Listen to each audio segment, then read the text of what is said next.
हाँ, तो आज मैं अगला पार्ट लेकर के आया हूँ हमारे डीसी पांडे का।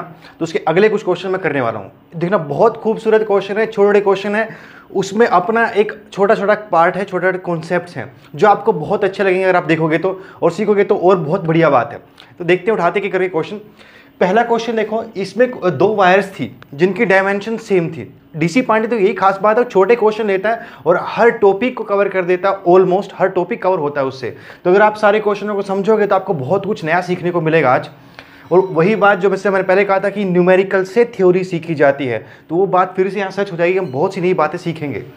तो देखो, टू वायर्स हैं जिनकी सेम डायमेंशन है, एक जैसी दो तार है हमारे पास, उन तारों के ऊपर उनकी रेजिस्टिविटीज दी हुई है रो 1 एंड रो 2। दोनों तारों की रेजिस्टिविटी डिफरेंट है, एक की रो 1 है और एक की रो 2 है। इन दोनों को सीरीज में कनेक्ट कर दिया गया और आपसे सवाल यह है कि उनकी इक्विवेलेंट रेजिस्टिविटी क्या होगी। दोनों को सीरीज में जोड़ने के बाद इक्विवेलेंट रेजिस्टिविटी कितनी आएगी वो बताना है, डायमेंशन सेम है। तो ग्राफ डायग्राम बनाया मैंने। डायग्राम देखो, ये थोड़ा क्वेश्चन इजी था। डायग्राम बना, इसकी लेंथ L मान ली, इसकी लेंथ L मान ली।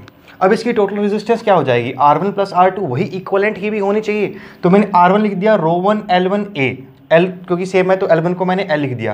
तो ये रो 2 L/A क्योंकि एरिया भी सेम था। और जब ये जुड़ेगी, इसकी इक्विवेलेंट की जो तार होगी हमारी, उसकी रेजिस्टेंस लेंथ कितनी होगी, 2L हो जाएगी। क्योंकि इक्विवेलेंट का मतलब क्या होता है, जो इनके जैसी डायमेंशन की बने, जितनी लेंथ इन्होंने ली है उतनी ही वो ले, जितना एरिया इन्होंने उतना ही एरिया वो भी ले, उसकी रेजिस्टिविटी क्या हो कि वो उतनी रेजिस्टेंस प्रोड्यूस करते जितनी इन्होंने प्रोड्यूस की है। तो वहाँ से लेंथ डबल हो गई, एरिया सेम रहा और ये रो इक्विवेलेंट आ गया हमारा। काटोगे तो रो 1 प्लस रो 2/2, ये रो इक्विवेलेंट बन जाएगा। ये थोड़ा सीधा क्वेश्चन था। अब एक और क्वेश्चन देखो, ये बहुत बढ़िया क्वेश्चन है। इस क्वेश्चन में क्या है कि 10 वोल्ट की एक सेल यहाँ लगा हुआ है, 2 ओम की रेजिस्टेंस यहाँ लगी हुई है, 3 ओम की यहाँ लगी हुई है और एक 4 वोल्ट की बैटरी यहाँ कनेक्ट कर दी गई इस तरफ, और रास्ते में और कुछ नहीं है। तो आपसे करंट पूछा गया थ्रू 3 ओम रेजिस्टेंस कितना होगा, 3 ओम के क्रॉस कितना रेजिस्टेंस होगा, वो करंट कितना होगा वो बताना है आपको। ठीक, तो आप पहले ट्राई कर लो इसको, ट्राई कर लिया हो तो फिर सुनो और देखो। अगर आप एक कॉन्सेप्ट क्लियर हो और माइंड तेज काम करता हो तो कितना आसान हो सकते हैं क्वेश्चन, कितना खूबसूरत चीज़ें आपको नजर आ सकती हैं अगर आप इसको उस तरीके इतना क्लियर हो जाए एक बार दिमाग आपका। तो देखो कैसे करेंगे। एक तरीका सिंपल भी था इसका, किरचॉफ लॉ लगा सकते थे आप इसमें, लेकिन किरचॉफ लॉ में आपको कुछ करना पड़ेगा, इक्वेशनें सोल्व करनी पड़ेंगी, उसके बगैर सोल्व हो सकता है। उसके बगैर दो तरीके हैं इसके। देखो, ये 4 वोल्ट की बैटरी है और ये 2 ओम के पैरेलल लगी हुई है। तो इसका एक सीधी सी बात ये हुई कि इसकी अक्रॉस जो वोल्टेज ड्रॉप होगा वो भी 4 वोल्ट का होना चाहिए। टोटल बैटरी 10 वोल्ट की है, उसने 4 वोल्ट यहाँ बांट दिए तो यहाँ कितना गया, 6 वोल्ट गया। क्वेश्चन समझ में आया।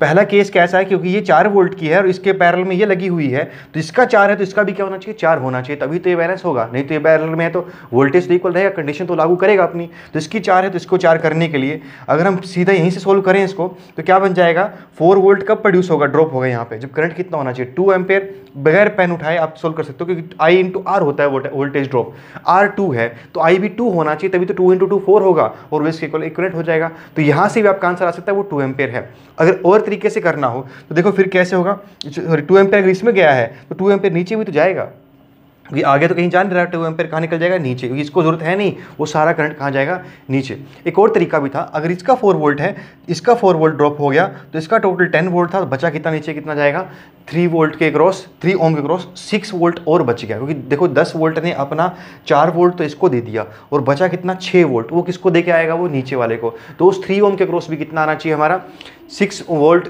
पोटेंशियल ड्रॉप आना चाहिए। तो अगर वहाँ पे आप V = I × R लगाओगे तो वहाँ से आपको 2 एम्पेयर मिल जाएगा।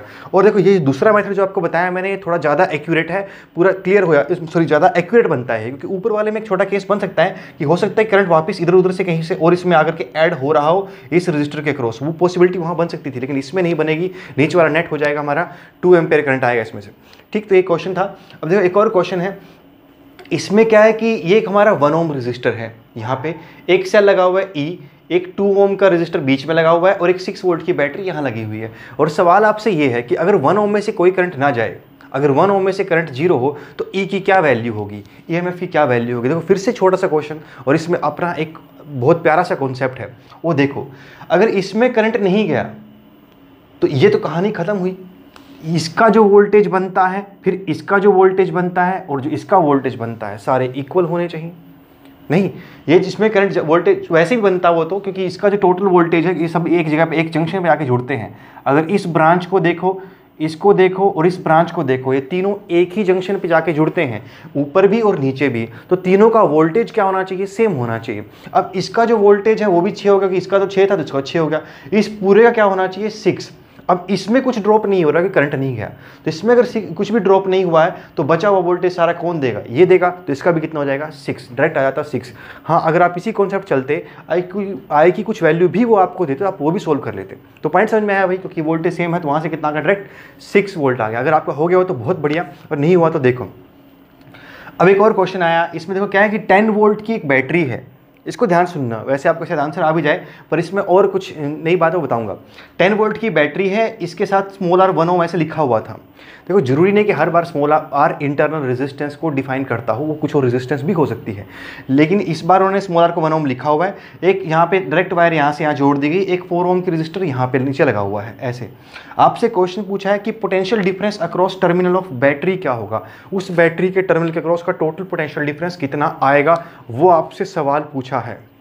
ठीक, तो अभी करते हैं उसको सोल्व। उससे पहले उन्होंने साथ में एक कंडीशन लिखी हुई है कि R इज इंटरनल रेजिस्टेंस। अगर वो ये ना लिखते फिर आप उसको इंटरनल रेजिस्टेंस ऐसे बोल नहीं सकते, क्योंकि स्मॉल आर का मतलब है, कोई कॉपीराइट नहीं है उसके ऊपर कि वो इंटरनल रेजिस्टेंस ही होती है, वो कुछ भी हो सकती है। ठीक है, हम मोस्टली बुक्स में कॉम्पिटिटिव एग्जाम में तो वो स्मॉल आर को आप नहीं मान सकते, बुक्स में क्योंकि वो चला लेते हैं ऐसे कि उनके पास जगह कम होती है, बहुत सारे क्वेश्चन लिखने होते हैं तो चला लेते हैं, तो वहाँ पे चल जाएगा, लेकिन वहाँ पे स्मॉल आर का मतलब इंटरनल रेजिस्टेंस नहीं होता। इन्होंने यहाँ पे कहा है तो अब यहाँ पे मानेंगे कि वो इंटरनल रेजिस्टेंस है, उसके अक्रॉस कितना वोल्टेज ड्रॉप होगा वो बताना है हमको, बैटरी के टर्मिनल के अक्रॉस कितना वोल्टेज है वो बताना है।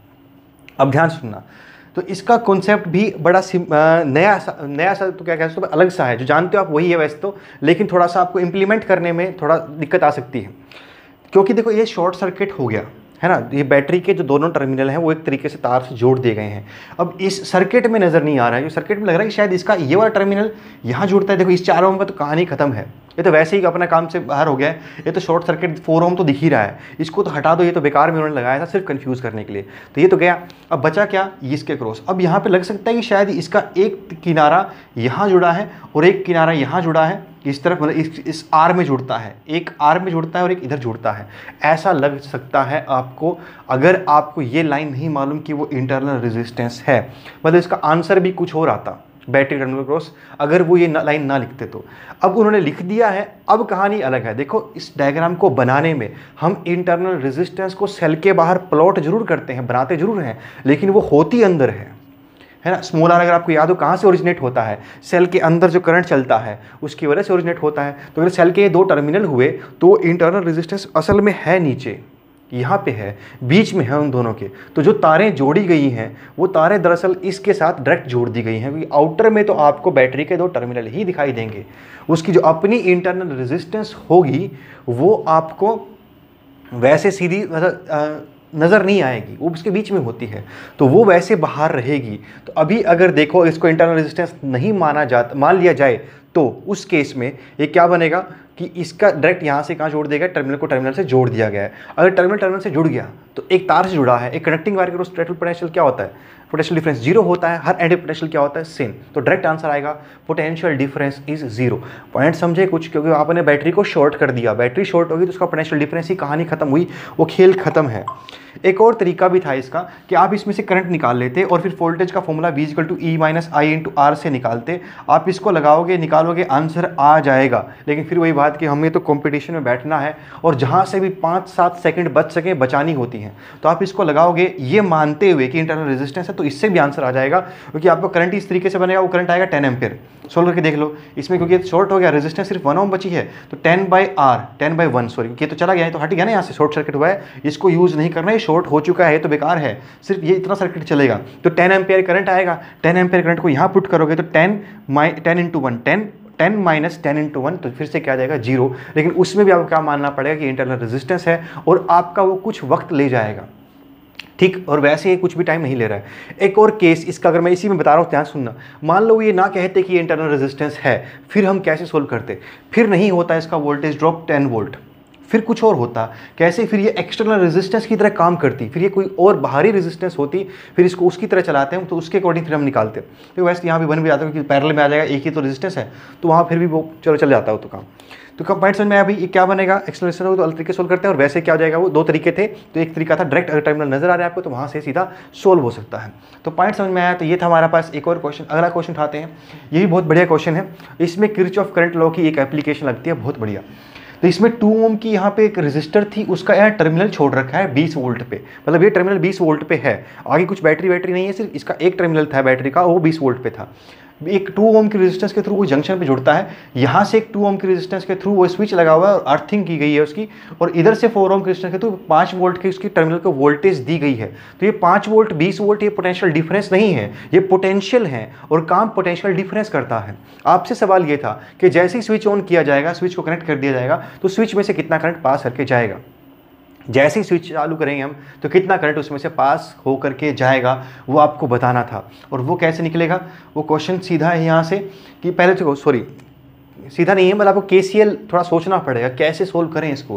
तो आपके पास जंक्शन लो था, एक जंक्शन लो में क्या बताया गया था कि नेट करंट जो एंटर करता है वो नेट करंट जो लीव करेगा उसके बराबर होगा, और इसकी इंप्लीमेंटेशन हमने हीट में भी की थी, टेम्परेचर एट जंक्शन निकालने के लिए, अगर आपको याद हो तो ये वैसा ही है कि यहाँ से एक हीट आए, यहाँ पे वोल्टेज मान लेते हैं V0, वहाँ टेम्परेचर मानते हैं, वोल्टेज मान ली हमने, तो जितना करंट इधर जा रहा है वहाँ पे हीट करंट माना था, यहाँ पे इलेक्ट्रिक करंट मान लिया है, कितना होगा पोटेंशियल डिफरेंस 20 माइनस V0/2। ये करंट एंटर किया, यहाँ से नीचे गया, कुछ मैंने एरो ऐसे मान रखा है, आप इसको उल्टा मानोगे तो भी कोई दिक्कत नहीं, आंसर अपने आप आएगा। आप चाहे एरो सारे उल्टे मान लेना तो भी आंसर आएगा, एक आध उल्टा मानोगे तो भी आएगा, कोई दिक्कत नहीं है। तो इसका पोटेंशियल डिफरेंस कितना बनेगा, V0 माइनस 0/2 स्विच कनेक्ट होने के बाद। तो ये इसका करंट नीचे आया और ये भी बाहर निकला, तो V0, बस एक बात ध्यान रखनी है कि करंट उस तरफ जाता है जहाँ हाई वोल्टेज होती, हाई वोल्टेज से लो वोल्टेज तरफ जाता है। तो आपको ये प्लस और माइनस इस हिसाब से लगाने हैं कि बड़ा वोल्टेज आपको आगे रखना है और बड़े में से छोटे को माइनस करना है। साइन चाहे जो मर्जी ले लो, आंसर वही आएगा, एग्जैक्टली जो आंसर है इसका वही आएगा। बस ध्यान में रखना कि आपने अपने हिसाब से जिसको बड़ा माना उसी को बड़ा मान के सोल्व करना। मतलब अगर आपने कह दिया कि इसका एरो उल्टा जा रहा है, मतलब आपने कहा सॉरी इसको इसी को कर देता हूँ, मतलब आपने कहा कि करंट ऊपर जा रहा है, तो अगर आप करंट को ऊपर जाता वो मान रहे हो तो आपके हिसाब से 0 वोल्ट बड़ा है और V0 छोटा है, तो ये 0 माइनस V0 लिखते, फिर आंसर अपने आप वही आ जाता जो था। ठीक, अगर वहाँ गड़बड़ कर दोगे फिर गलत आएगा भाई, फिर कुछ नहीं हो सकता। तो ये मैंने करंट निकाल दिया, यहाँ से इसको निकाल दिया, वैल्यू पुट की, पहले V0 निकाला, V0 आया 45/5। आपको काटना हो तो काट लेना, कि यहाँ कैलकुलेशन उतनी बड़ी नहीं है, पर मैंने आपको जैसे बता रखा है कि काटना हो तो लास्ट में आगे काटो, उससे पहले कैलकुलेशन मत करो। तो अभी क्या हुआ, V0 मिल गया, यहाँ करंट कितना जाएगा, V0 माइनस 0/2, तो V0 माइनस 0/2, V0 है 45/5 माइनस 0 तो 45/5 ही आ गया, /2 तो कितना बना 45/10 यानी 4.5 एम्पेयर ये करंट बना हमारा। ठीक, तो ये था हमारे पास एक और क्वेश्चन। अब एक लास्ट क्वेश्चन है, देखो ये फिर से बहुत ज़बरदस्त क्वेश्चन है। अगर आपका माइंड काम करे जैसे मैंने पहले कहा था तो आप बहुत ज़बरदस्त चीज़ें निकाल सकते हो, बहुत ज़बरदस्त इसके इफेक्ट हो सकते हैं। बगैर पेन पेंसिल उठाए आपके आंसर आएंगे, अगर आपका दिमाग काम करने एक बार लग जाए तो, नहीं तो दिक्कत रहेगी। ये एक ई सेल EMF की बैटरी थी, पता नहीं कितनी थी, सिर्फ यहाँ पे इतना बताया कि ये 2 ओम की रजिस्टर, ये 2 ओम, ये 6 ओम का रजिस्टर, ये 2 ओम का रजिस्टर, ये 2 ओम का रजिस्टर, ये 1 कैसे लगे हुए हैं, और सिर्फ इतना दिया कि यहाँ से करंट 1 एम्पेयर जा रहा है नीचे। अगर यहाँ से 1 एम्पेयर करंट नीचे जा रहा है तो EMF कितना है, इसका EMF कितना है, ठीक है वो देखते हैं। तो अब देखिए कैसे सोल्व होगा, बगैर पेन पेंसिल उठाए कैसे ये सोल्व होगा। अगर EMF निकालना है तो हमारे पास क्या होता है, EMF का formula I equivalent into R equivalent, क्योंकि टोटल निकालना है ना, तो ये तरीका हम लगा सकते हैं, टोटल करंट मिल जाए, क्योंकि करंट के रूप में बात चल रही है। देखो EMF बताना है तो अब रेजिस्टेंस और वोल्टेज करंट चाहिएंगे, नहीं तो वोल्टेज कैसे बताएंगे हम, वोल्टेज बताना है, रेजिस्टेंस और करंट चाहिएंगे। करंट निकालना होता वोल्टेज रेजिस्टेंस चाहिए होते, दो तो चाहिएंगे, एक ही तो इक्वेशन है तो दो चाहिएंगे। तो यहाँ पे करंट निकालना पड़ेगा कि बैटरी ने टोटल करंट कितना निकाला और इसकी टोटल रेजिस्टेंस कितनी बनेगी वो निकालनी पड़ेगी। तो अगर आप यहाँ से चलो तो यहाँ पे 2 एम्पेयर नीचे करंट जा रहा है, अगर ध्यान से देखा जाए तो 1 और 1 सीरीज में है, तो उधर भी कितना है 2 ओम है। अगर इस जंक्शन पे आप आओ तो 2 ओम की रजिस्टर उधर है, 2 ओम की नीचे है, इक्वल हो गई, इक्वल होगी तो करंट को बराबर डिस्ट्रीब्यूट होना चाहिए। अगर वो बराबर डिस्ट्रीब्यूट होगा इस जंक्शन में, इस वाले ब्रांच में अगर 1 एम्पेयर गया है तो उधर भी तो 1 एम्पेयर जाएगा, तो यहाँ करंट कितना जाएगा 1 एम्पेयर, तो यहाँ करंट गया 1 एम्पेयर। अगर इधर 1 एम्पेयर गया, इधर 1 एम्पेयर गया, मतलब पीछे से कितना आया था 2 एम्पेयर, तो 2 एम्पेयर करंट यहाँ से आगे जा रहा है, 2 एम्पेयर करंट यहाँ से आ गया। अब उसको सोल्व कर लेते हैं पीछे को, 1 और 2 का पैरेलल 1 आ गया, और उस 1 और 2 का सीरीज 3 हो जाएगा, तो आप सोल्व कर लोगे पीछे वाले को, यहाँ से उल्टा सोल्व करते चलना, तो यहाँ पे एक 3 ओम की रजिस्टर आ जाएगी और ये 6 ओम हो जाएगा। तो 3 ओम और 6 ओम अब किस में हो गए हैं, पैरेलल में हो गए हैं, समझ में, इसका इक्विवेलेंट 3 ओम आ जाएगा।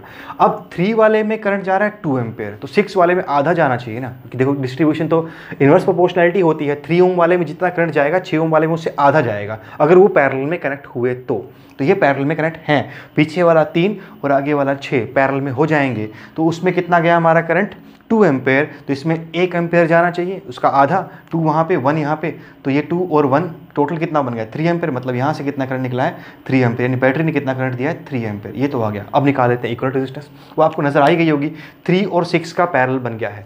3 और 6 का पैरेलल का सोल्व करोगे तो 2 ओम आएगा, तो 2 ओम यहाँ रह गया इन सब का पीछे का जोड़, और 2 यहाँ रह गया, यानी 4 ओम की होगी रेजिस्टेंस, 3 था करंट, कितना मिला 12 वोल्ट की बैटरी है जो ई लगी हुई है।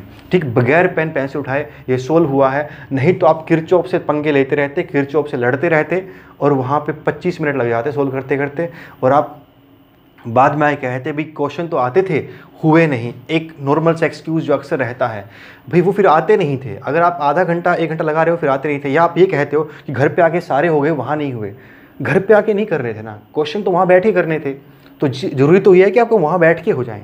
तो इसीलिए आपको अगर वहाँ बैठ के करने हैं तो इसको ज़बरदस्त चलाना पड़ेगा, और ये चलता भाई प्रैक्टिस से ही है, और कोई इसका सब्स्टिट्यूट नहीं है कि ये चल पड़े। ठीक, कोई टॉनिक नहीं है किसी के पास कि मैं आपको खिला दूँ और ये दौड़ पड़ेगा, ऐसा कुछ नहीं होता। ठीक है, प्रैक्टिस करोगे तो ही चलेगा। क्लियर भाई, ये था हमारे पास आज का टॉपिक, आज इतना ही।